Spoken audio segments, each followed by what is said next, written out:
오늘은 디모데후서 3장 10절에서 17절 말씀입니다. 나의 교훈과 행실과 의향과 믿음과 오래 참음과 사랑과 인내와 박해를 받음과 고난과 또한 안디옥과 이고니온과 루스드라에서 당한 일과 어떠한 박해를 받은 것을 내가 과연 보고 알았거니와 주께서 이 모든 것 가운데서 나를 건지셨느니라. 우리 그리스도 예수 안에서 경건하게 살고자 하는 자는 박해를 받으리라. 악한 사람들과 속이는 자들은 더욱 악하여져서 속이기도 하고 속기도 하나니, 그러나 너는 배우고 확신한 일에 거하라. 너는 내가 누구에게서 배운 것을 알며 또 어려서부터 성경을 알았나니 성경은 능히 너로 하여금 그리스도 예수 안에 있는 믿음으로 말미암아 구원에 이르는 지혜가 있게 하느니라. 모든 성경은 하나님의 감동으로 된 것으로 교훈과 책망과 바르게 함과 의로 교육하기에 유익하니 이는 하나님의 능력으로 온전하게 하며 모든 선한 일을 행할 능력을 갖추게 하려 함이라. 아멘. 오늘 말씀은 나의 교훈과 행실과 의향과 믿음과 오래 참음과 사랑과 인내와 박해를 받음과 고난과 또한 안디옥과 이고니온과 루스드라에서 당한 일과 어떠한 박해를 받은 것을 내가 과연 보고 알았거니와 이렇게 말하고 있습니다. 보고 알았다는 말은 원어를 보면 밀접하게 따르다, 주의 깊게 동행하다 이런 뜻이 있습니다. 디모데가 그렇게 사도 바울의 삶을 보고 배웠다는 것이죠. 그걸 뭐라 그러냐면 이제 모델이라고 합니다.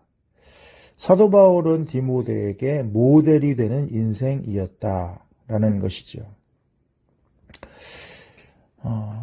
저도 신방을 다니거나 하다 보면 모델이 되는 분들을 만날 때가 있어요. 나도 나이가 들면 저런 모습이면 좋겠다. 나도 신앙생활을 저렇게 했으면 좋겠다. 이렇게 생각이 됩니다. 그러면서 도전을 받습니다. 그게 바로 모델이 되는 인생이고 우리는 그런 사람을 어른이라고 하죠. 사도 바울이 그런 사람이었다는 겁니다. 자신의 삶을 보여줄 수 있는 사람. 이게 모델이죠.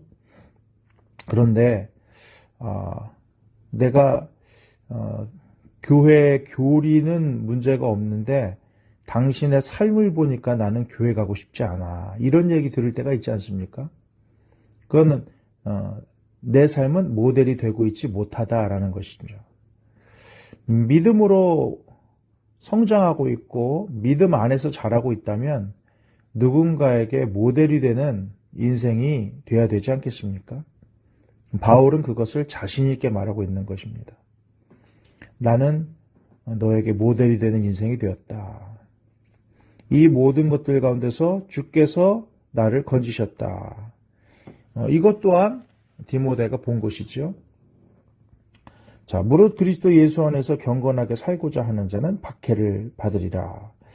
바울의 어려움 가운데 박해가 11절에 2번이나 반복됩니다. 그런데 12절에서도 박해가 반복이 돼요.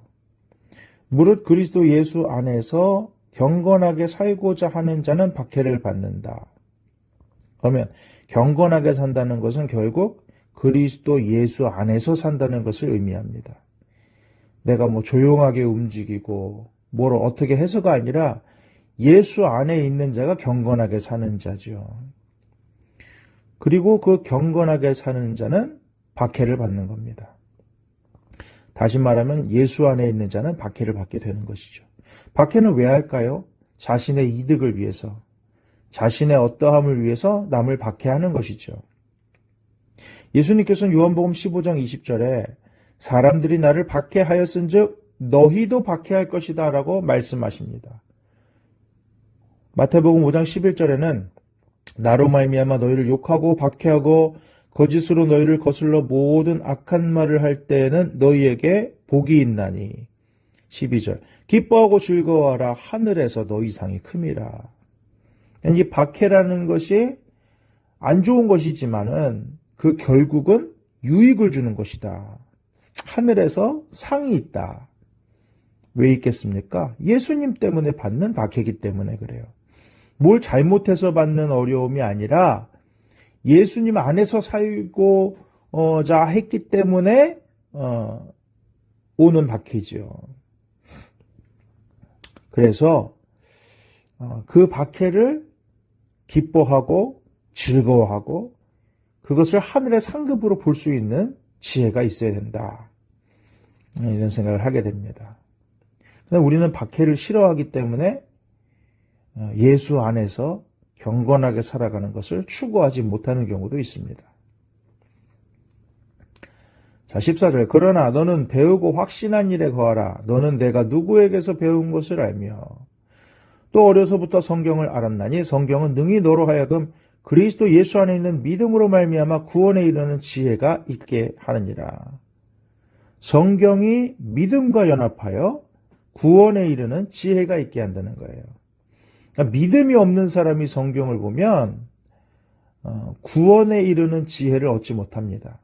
그러니까 성경을 그냥 자기 호기심으로 보는 사람도 있어요. 믿음과 화합하지 못하면 역사가 일어나지 않습니다.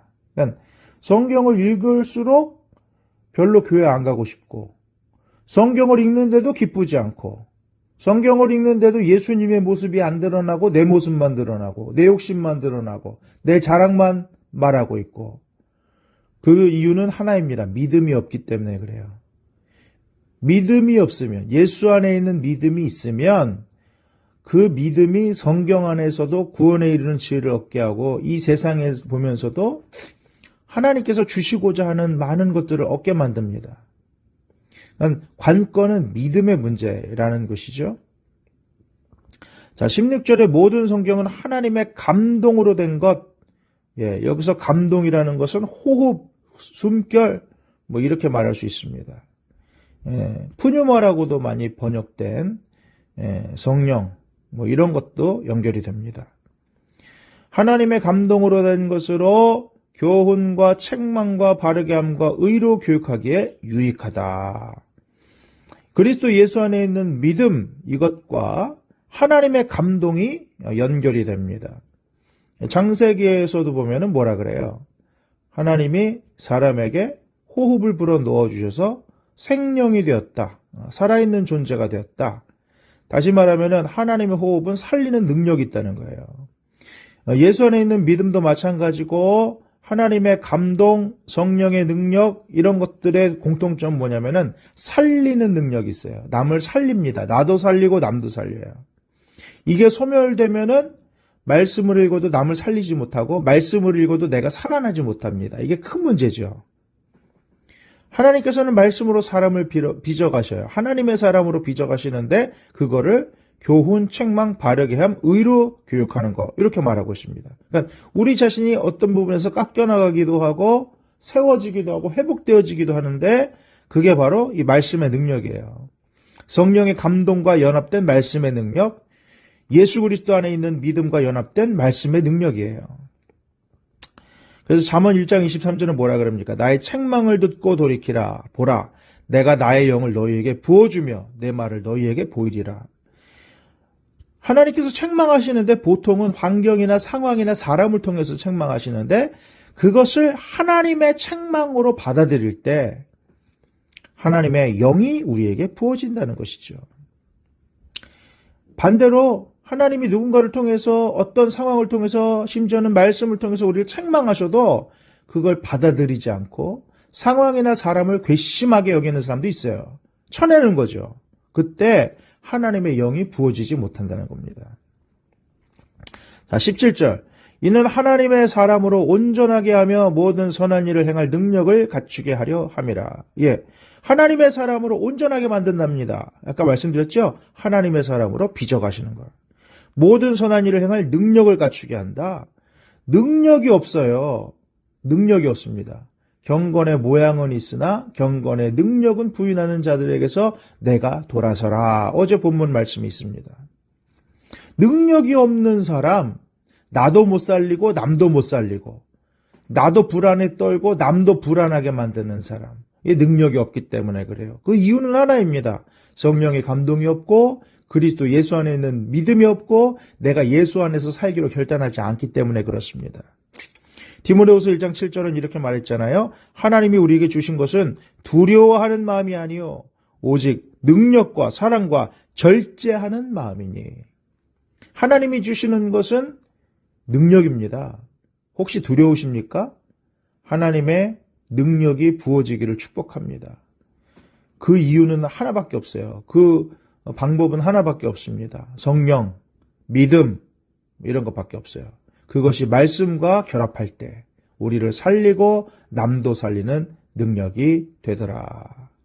그때야 비로소 우리는 남에게도 모델이 되는 인생이 될 수 있더라.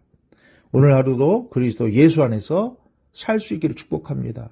박해를 두려워하지 말고 모든 상황을 두려워하지 말고 그리스도 예수 안에서 살아가는 경건한 삶을 소망하며 오늘도 승리하시기를 축복합니다. 아멘.